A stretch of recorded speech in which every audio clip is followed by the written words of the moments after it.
La prédication d'aujourd'hui porte sur Jude 1, les versets 8 à 16, et le titre est « Trois exemples à ne pas suivre ». On a vu dans les premiers versets que Jude s'identifie aux chrétiens à partir de la foi qu'ils ont en commun. Et la foi ici réfère au contenu de la foi, c'est-à-dire non seulement au fait de croire, mais ce en quoi nous devons croire.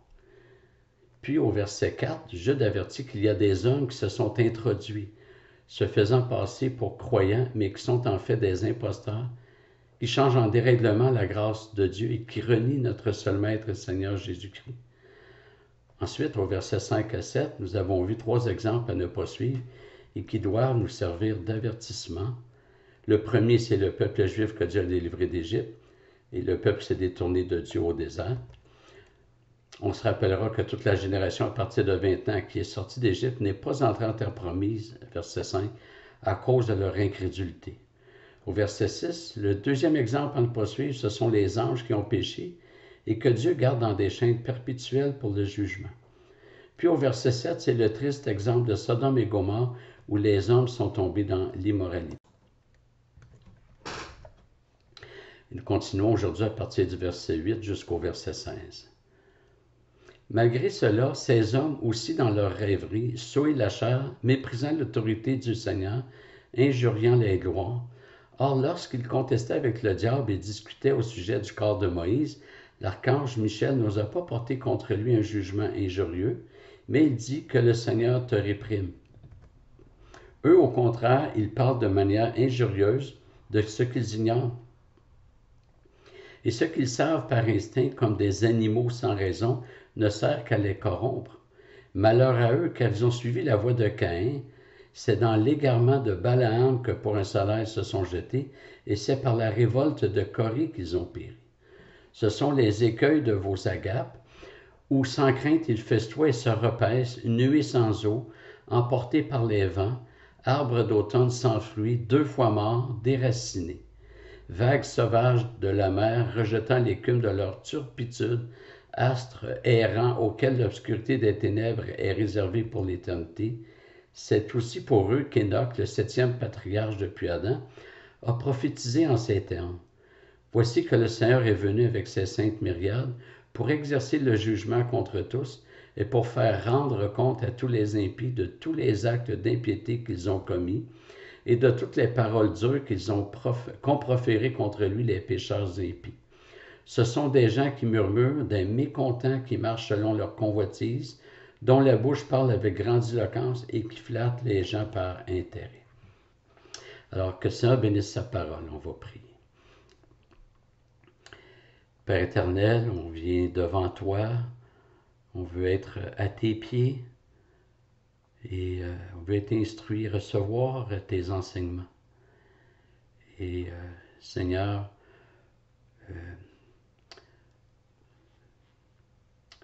nous sommes assoiffés de toi, de ta parole. Nous voulons nous nourrir de ta parole. Et merci parce que tu l'as préservé au fil du temps, tu l'as inspiré à des auteurs, et tu nous donnes l'intelligence pour la comprendre et la force de la mettre en pratique. Et de sorte que c'est vraiment une parole qui nous transforme, qui nous édifie, qui nous sanctifie. Alors Seigneur, on te prie de poursuivre ton œuvre en nous, pour ta gloire. Amen. Parfois, lorsque nous nous approchons de certaines résidences, nous trouvons une affiche « Gare aux chiens » ou « Attention, chien méchant ». Il y a un débat de société dans lequel les uns font valoir la pertinence d'afficher publiquement la photo et la description des criminels. Les autres, ceux qui s'opposent à cette idée, plaident le droit à la vie privée. Dans certaines villes du monde, on a recours à cette pratique pour protéger la population. Et sur ces affiches, on retrouve des personnes de tout genre, d'anciens politiciens, des professeurs, des gens de métier, des étudiants, etc. Bref, à vue humaine, ces personnes sont très semblables aux autres, sauf qu'elles représentent un danger réel pour la population. Les mises en garde visent à avertir d'un danger afin d'éviter d'en être atteint. Ici, Jude passe des exemples du passé, versets 5 à 7, à la présence de personnes contre lesquelles il fait sa mise en garde. Il ne cherche pas à protéger la vie privée des personnes en question, mais à protéger l'Église. Et ça doit toujours être notre souci, protéger le troupeau. Parce que protéger les opposants à Dieu équivaut à mettre le troupeau en situation de danger. Il me semble qu'aujourd'hui, on cherche davantage à protéger des individus que la communauté. Les droits individuels sont souvent placés au-dessus des droits collectifs. Et paradoxalement, quand la collectivité subit, ce sont les individus qui finissent par payer. Jude ne tombe pas dans ce piège. Il veut protéger la communauté chrétienne, les brebis, l'Église. Et dans les versets que nous avons lus, il donne des précisions sur ces personnes dangereuses. Elles sont dangereuses à cause de leurs faux enseignements, ce que l'on voit au verset 10, 15 et 16, et de l'influence de ces enseignements. Avant d'aller plus loin, on va traiter d'une difficulté du texte, c'est le fait que Jude fait allusion à un récit du livre d'Énoch au verset 9 et qu'il le cite au verset 14, affirmant même qu'il a prophétisé alors que le livre d'Énoch ne figure pas dans le canon biblique, même si nous avons encore des copies aujourd'hui. En fait, il y a 2 livres qui sont attribués à Énoch. Ils appartiennent à une collection d'écrits juifs connus comme des pseudépigraphes, c'est-à-dire des écrits qui sont présentés comme venant de tel auteur alors que ce n'est pas le cas. L'auteur réel faisait passer son livre comme celui d'un autre auteur très bien connu afin que son livre soit reçu avec plus de crédibilité. Mais même si les Juifs possèdent ces livres, eux-mêmes ne les reconnaissent pas comme inspirés. Et ce n'est pas nouveau que certains livres extra-bibliques troublent des chrétiens, qu'on pense aux apocryphes, c'est-à-dire ces écrits non bibliques qui semblent soutenir la doctrine du purgatoire, par exemple, qui ont fini par être reconnus, je pense au 16e siècle, par l'Église catholique. Et c'est pourquoi ils les appellent les deutérocanoniques, c'est-à-dire qu'ils font partie du 2e canon. Et ce n'est pas parce qu'il y a quelque chose de vrai dans un livre que le livre est nécessairement inspiré. Et même si l'auteur avait prophétisé, nous savons que ce ne sont pas tous les prophètes de la Bible qui ont été appelés à écrire sous inspiration. Alors, on ne doit pas être troublé du fait que Jude cite Énoch, le livre d'Énoch, alors qu'on ne le retrouve pas dans notre Bible. Maintenant, revenons au contenu de l'Épître. Jude sert 3 avertissements. Il nous alerte sur les caractéristiques foncièrement mauvaises, méchantes de ces personnes qui représentent un danger. Ensuite, il nous dit comment les reconnaître. Et finalement, il va parler de leur folie totale. La première caractéristique concerne l'autorité à laquelle ces personnes rattachent leurs enseignements. Au verset 8, Jude parle de leur rêverie. Elles affirment avoir reçu par révélation parachutée dans un rêve. Et c'est à partir de cela que ces personnes vont souiller la chair et mépriser ainsi l'autorité du Seigneur en injuriant les lois. Alors l'expression injurier les lois signifie en fait injurier les anges. On retrouve la même expression dans Exode 15, verset 11 de la traduction de la Septante. Alfred Kuhn, un théologien, affirme que tous les exégètes sont d'accord pour dire qu'il s'agit des anges. La seule divergence qu'il y a, c'est à savoir est-ce que ça concerne tous les anges ou seulement les anges déchus ou seulement les bons anges. L'expression gloire milite en faveur d'y voir les bons anges. En quoi la souillure de la chair injurie-t-elle les anges? Jude ne le développe pas. Il ne le précise pas, mais il est possible que ce soit en raison du rôle des anges dans le don de la loi. On sait que les 10 commandements ont été écrits par Dieu lui-même sur des tables de pierre. Et le reste de la loi, ce qu'on appelle la disposition mosaïque, a été donné par des anges. Acte 7, 53, vous qui avez reçu la loi sur l'ordre des anges. Galates 3, 19, la loi a été promulguée par des anges. Alors, ceux qui souillent la chair injurient les anges qui ont donné la loi de Dieu. Loi qui interdit de souiller la chair. Cette loi interdit tout péché, donc toute pratique charnelle. Tout débute lorsque des personnes se tournent vers une autre autorité que celle du Seigneur, c'est-à-dire les Écritures. La foi commune aux saints selon le verset 3. Ces personnes ne sont pas associées au saint du verset 3. Elles n'ont pas en commun le salut. Elles s'abreuvent à une autre source, celle-là corrompue. Il s'agit de rêves à saveur pseudo-prophétique. Jérémie 23, verset 16 à 18 nous dit « Ainsi parle l'Éternel des armées, n'écoutez pas les paroles des prophètes qui vous prophétisent, ils vous illusionnent. Ils racontent les visions de leur propre cœur et non ce qui vient de la bouche de l'Éternel. Ils osent dire à ceux qui me méprisent, l'Éternel a dit, vous aurez la paix. Et ils disent à quiconque suit l'obstination de son cœur, il ne t'arrivera aucun malheur. Qui donc a assisté au conseil de l'Éternel pour voir, pour écouter sa parole? Qui a fait attention à sa parole? Qui l'a entendu? Alors, aujourd'hui, c'est très populaire, les prophéties. Il s'agit juste de voir un petit peu sur les réseaux sociaux pour voir qu'il y en a qui s'adonnent à cela ou qui vont dire Amen et Alléluia à n'importe quelle parole présentée comme venant de l'Éternel. Et ces personnes s'adonnent à des visions, des rêveries. Les vrais prophètes de Dieu ont parfois eu des rêves, des visions qui venaient de Dieu. Et le contenu est inspiré.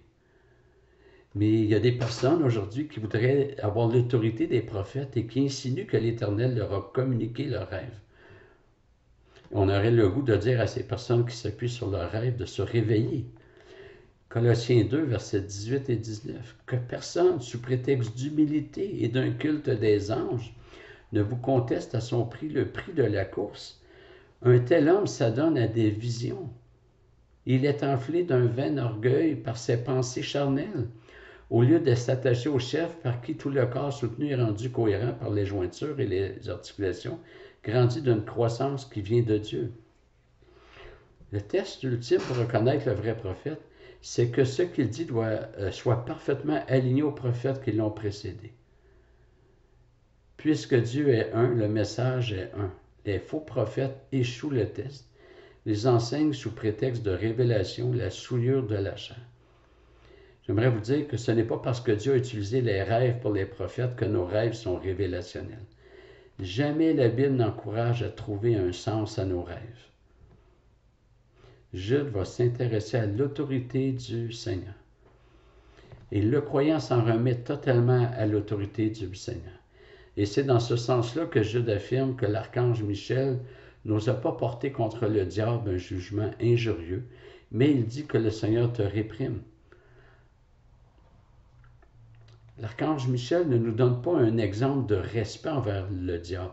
D'ailleurs, l'archange affirme que le diable mérite la réprime. Seulement, et en lien avec l'importance de reconnaître l'autorité du Seigneur, ce qui manquait aux personnes que Jude dénonce au verset 8, l'archange nous est donné en exemple de remettre tout jugement au Seigneur, le seul à qui cela revient. Ce n'est pas à nous à prononcer le jugement contre les mauvais anges. Dans certains milieux, on entend des injures adressées à Satan et aux démons, et on ne doit pas faire cela. Ça appartient au Seigneur. Maintenant, comment les reconnaître? Par leurs actions. Et par action, on peut inclure la parole, c'est quand même une action que de parler. Verset 10, donc Jude 1,10, ils parlent de manière injurieuse de ce qu'ils ignorent et ce qu'ils savent par instinct, comme des animaux sans raison, ne sert qu'à les corrompre.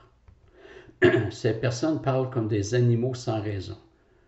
D'ailleurs, Jude veut nous faire réaliser comment ces personnes utilisent la parole, c'est-à-dire le contenu de leurs propos. Verset 15, c'est leur jugement qui est annoncé à cause de toutes les paroles dures qu'ils ont proférées contre le Seigneur. Au verset 16, ces gens murmurent, leur bouche parle avec grandiloquence, c'est-à-dire avec une éloquence pompeuse, et ils flattent les gens par intérêt. Il y a une stratégie dans leurs propos pour séduire. Comme nous l'avons vu, ces personnes s'appuient sur des rêves, des révélations autres que la parole de Dieu, mais en fait, je dis qu'ils sont comme des animaux. Quand quelqu'un nous parle et veut que ses propos soient reçus avec une certaine autorité, il va placer quelque chose dans ses propos pour que celui qui entend soit placé sous ce registre. Des introductions du genre « Le Seigneur m'a dit »,« J'ai fait un rêve prophétique »,« Dieu m'a montré », etc. et plus d'un chrétien s'est déjà fait duper par une telle approche. Jude compare les personnes contre lesquelles il dirige sa mise en garde en les comparant à Caïn, puis à ceux qui suivent Balaam. Balaam a entraîné les Israélites dans l'idolâtrie, ce qu'on voit dans Nombre 31. Finalement, Jude associe les personnes contre lesquelles il dirige sa mise en garde à la révolte de Corée. Tout cela au verset 11, ils ont suivi la voie de Caïn, et je reviendrai sur ces personnages un peu plus tard. La deuxième caractéristique, c'est leur appui. Le verset 10 est clair. Ils ne s'appuient pas sur Dieu, pas sur la révélation. Ils parlent de ce qu'ils ignorent et de ce qu'ils savent par instinct, ou plus littéralement, ce qu'ils savent à partir de leur sens, selon les choses naturelles. On n'est pas loin de l'aspect charnel. Et c'est ce qui associe l'homme à l'animal. Je dis qu'ils sont comme des animaux privés de raison. Et l'on tombe dans la corruption. Il y a une descente, non pas une escalade, mais une descente. Et le verset 11 nous montre que ces personnes se trouvent dans un triste cortège, celui où l'on retrouve Caïn, ensuite ceux qui ont suivi Balaam et ceux qui se sont révoltés à Corée. Les exemples sont introduits par un malheur à eux. Alors, quelle est cette voie de Caïn? C'est celle de celui qui écoute ses penchants, de celui qui déteste son frère par jalousie.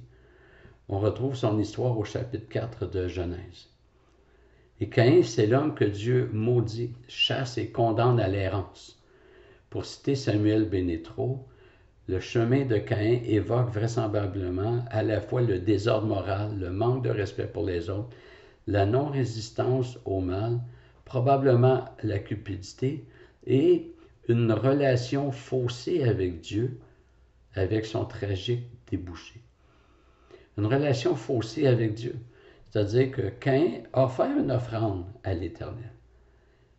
Mais il ne l'a pas fait par la foi, ce qu'on apprend dans Hébreux 11. C'est le premier exemple qui est donné. Exemple de foi, c'est Abel qui a offert une offrande plus valable que celle de Caïn. Abel l'a fait avec foi. Par ricochet, Caïn ne l'a pas fait avec foi. C'est une relation faussée avec Dieu. Il aurait pu dire, je ne présente rien à Dieu. Ça aurait été plus authentique que d'offrir une offrande à Dieu tout en étant opposé à Dieu. Caïn, c'est celui qui a suivi ses instincts au lieu de suivre Dieu. Ses penchants ont fait l'autorité dans sa vie et ça l'a mené au meurtre et à la malédiction. Et la voix de Caïn peut être appréciée sous un autre aspect. Sa voix peut désigner également le fait que la jalousie et l'égoïsme l'ont conduit au meurtre et à l'enracinement dans le péché. Autrement dit, quand on parle de voie, on parle de sentier. Il a fait des pas, il a progressé dans son péché. Il a passé d'une mauvaise intention à un mauvais sentiment, à une mauvaise action. Jude continue avec l'exemple de Balaam. Personnage peu connu, on le retrouve au chapitre 22 du livre des Nombres. Le roi de Moab le mandate pour maudire Israël, mais Dieu l'en empêche et Balaam ne peut que bénir le peuple de Dieu. Mais ça ne fait pas de Balaam un véritable croyant. On le retrouve plus loin dans Nombre 31, verset 16. Et je vous lis, « Ce sont elles qui, par la parole de Balaam, ont entraîné les Israélites à l'infidélité envers l'Éternel dans l'affaire de Péor. Et alors éclata la plaie dans la communauté de l'Éternel. » Et ceux qui sont tombés dans l'égarement de Balaam, ce sont ceux qui, sous son influence, l'ont suivi dans l'infidélité envers Dieu. Les Israélites se sont détournés de Dieu et Dieu a sévi. Il a jugé ceux qui ont suivi Balaam. Alors Balaam a entraîné du monde et Jude ne veut pas que les faux frères entraînent du monde. Enfin, Jude va prendre comme exemple la révolte de Corée. Toujours au verset 11, cet événement nous est décrit dans Nombre 16. Le récit nous rapporte que les rebelles ont voulu prendre la place de Moïse et Aaron.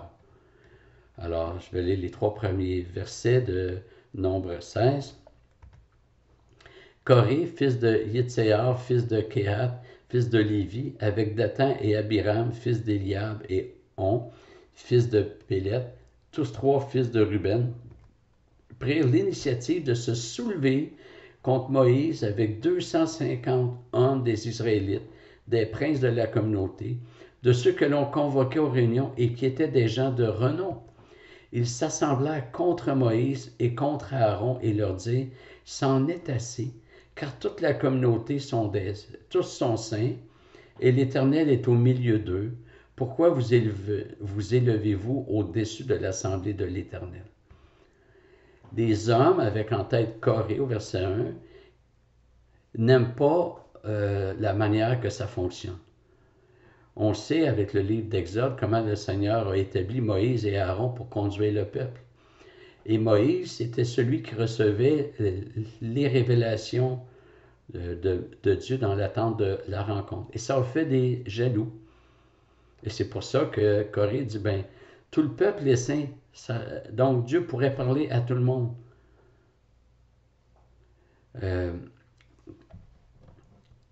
Donc, tous devraient avoir le droit de diriger. Et la réponse de Moïse au verset 5, il parla à Corée et à toute sa troupe en disant, demain matin, l'Éternel fera connaître qui est à lui et qui est saint, et il le fera approcher de lui. Il fera approcher de lui celui qu'il choisira. Et plus loin dans le chapitre, on voit que le Seigneur a ouvert le sol là où se trouvaient Corée et ses amis, ainsi que leur famille. La terre s'ouvrit pour les engloutir. En réalité, frères et sœurs, la révolte de Corée n'était pas dirigée contre Moïse et Aaron, mais contre Dieu, parce que c'est Dieu qui avait établi Moïse et Aaron, et rejeter Moïse et Aaron équivalait à rejeter la décision de Dieu, et donc de rejeter Dieu. Et c'est pourquoi c'est Dieu qui a jugé en ouvrant la terre pour que soient engloutis tous les opposants. Parfois, on peut avoir l'impression que ces choses n'arrivent pas dans nos églises. Peut-être que les croyants de l'époque pensaient la même chose. Mais Jude arrive au verset 12 avec une affirmation intéressante. Il dit, ce sont des écueils dans vos agapes. D'abord, le mot agape, ça vient du grec, et ça vient du mot amour, et le mot était utilisé pour parler de repas entre chrétiens. Et dans l'Église primitive, on célébrait la Sainte pendant le repas. Les gens venaient de loin, il n'y avait pas de voiture. Alors, c'est un non-sens de tenir un culte d'1 heure et 2, puis après ça, de dire aux gens, organisez-vous. Alors, les gens mangeaient ensemble. Je dis que les personnes qu'il dénonce ne sont pas très loin. Elles sont présentes dans ces repas. Donc, non seulement elles se sont glissées parmi les chrétiens, ce qu'on voit au verset 4, et au verset 12, on voit qu'elles participent aux activités de l'Église.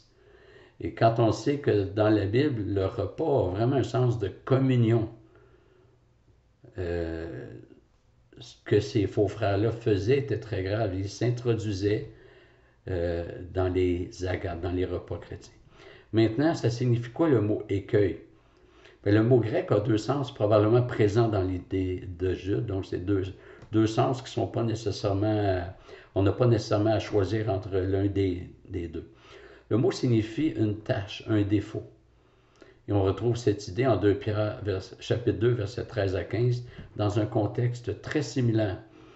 Ils trouvent leur plaisir, en parlant de ces personnes qui s'introduisent, ils trouvent leur plaisir à se livrer à la volupté en plein jour. Ils ne sont que défauts et tâches. Ils se délectent de leur tromperie en festoyant avec vous. On n'est pas loin de prendre les repas fraternels, ici en festoyant avec vous. Verset 14 de 2 Pierre 2, ils ont les yeux pleins d'adultère et insatiables de péché. Ils séduisent les âmes mal affermis. Ils ont le cœur exercé à la cupidité. Ce sont des enfants de malédiction. Après avoir quitté le droit chemin, ils se sont égarés en suivant la voie de Balaam. Vous voyez que c'est très près de ce que je dis. Le deuxième sens du mot traduit par écueil, c'est un récif. Il s'agit donc d'un obstacle qu'un bateau pouvait frapper si le capitaine n'était pas vigilant. Et les personnes qui s'adonnent à ces pratiques, Jude dit au verset 12 qu'elles se repaissent eux-mêmes. Repaisse, ça vient de paître, exercer le rôle de pasteur, mais se repaître, c'est prendre soin de soi-même. C'est des bergers qui ne prennent pas soin des brebis, mais plutôt d'eux-mêmes. Elles visent leur propre gloire, leur propre confort, leur propre avancement. Et Jude va terminer la description de ces personnes par des expressions très fortes. Versets 12 et 13. Nuée sans eau emportée par les vents, arbre d'automne sans fruits, deux fois morts, déracinés, vagues sauvages de la mer rejetant l'écume de leur turpitude, astres errants auxquels l'obscurité des ténèbres est réservée pour l'éternité. Ces expressions signifient que ces personnes ne peuvent abreuver, ce sont des nuées sans eau. Ces personnes ne peuvent nourrir, ce sont des arbres d'automne sans fruits, deux fois morts, déracinés. Ces personnes n'apportent rien de bon, ce sont des vagues sauvages de la mer rejetant l'écume de leur turpitude, c'est-à-dire de leur conduite honteuse. Ces personnes ne peuvent servir de guide, ce sont des astres errants.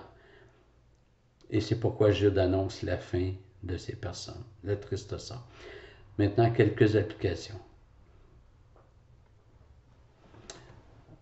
Jude veut nous montrer à ne pas juger un livre à sa couverture, ni un produit à son emballage. Un jour, j'ai acheté un plat congelé dans une épicerie. La photo était tellement belle. Les grosses crevettes, l'assiette était pleine. Alors j'ai acheté. Quand j'ai ouvert l'emballage, le plat n'était plus emballé et moi non plus, je n'étais pas très emballé. C'était petit, parce que si l'assiette sur la photo était pleine, j'ai compris qu'ils l'ont choisi très petite et le goût très ordinaire. La photo ne correspondait pas au contenu. Les personnes qui sont visées par Jude doivent être ciblées. Elles peuvent avoir beaucoup d'entre-gens, être très sympathiques, avoir une belle personnalité, des idées intéressantes. Elles peuvent même contribuer à certaines choses de l'Église. Elles peuvent avoir développé de bonnes relations avec plusieurs et elles peuvent même démontrer des signes de spiritualité. Elles peuvent s'impliquer, mais ce n'est pas là ce que nous devons regarder pour les reconnaître. L'emballage peut être très beau, mais ce n'est pas garanti que l'intérieur soit aussi beau. Comment les reconnaître? Comme nous l'avons vu au verset 3, c'est en s'assurant que ce soit en conformité avec la foi transmise au sein de foi pour toutes. Et je dirais au verset 17 de se réfugier dans l'enseignement apostolique. On ne doit pas prêter l'oreille à toute pensée, à toute doctrine. Nous devons refuser tout ce qui prétend être une nouvelle révélation. Nous les reconnaissons également par l'attitude de ces personnes. Nous devons nous rappeler que ces personnes souillent la chair, c'est-à-dire acceptent l'immoralité dans leur vie, la trouvent tout à fait correcte. Ces personnes méprisent l'autorité du Seigneur et injurient les gloires. Le monde protestant met beaucoup l'emphase sur la croissance numérique de l'Église.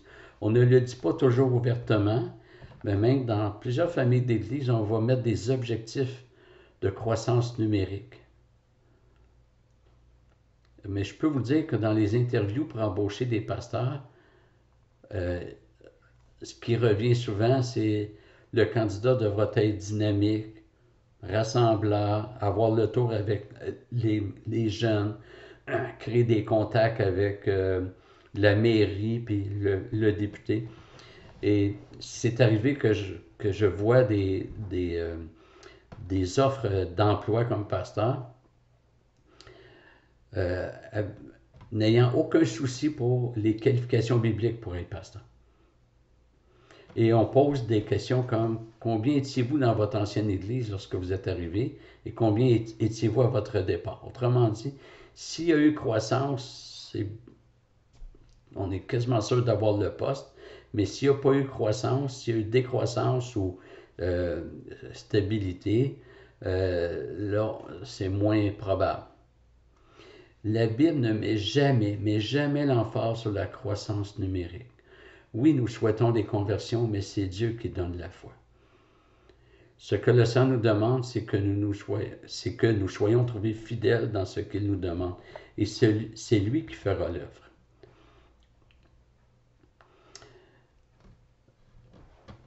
Je nous rappelle aussi de considérer la fin des personnes, des faux frères, ce qui les attend. Un chrétien parlait un jour avec une tireuse de cartes qui prétendait annoncer l'avenir. Et le chrétien lui a répondu, « Si tu persévères dans cette voie, c'est moi qui vais te dire ton avenir.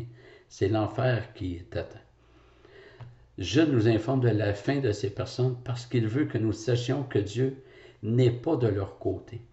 Dieu n'est pas derrière leur supposée révélation, leur rêverie. Dieu n'a pas dirigé leur choix de l'immoralité. Ce qui attend ces personnes, c'est leur perte. Verset 10, le malheur.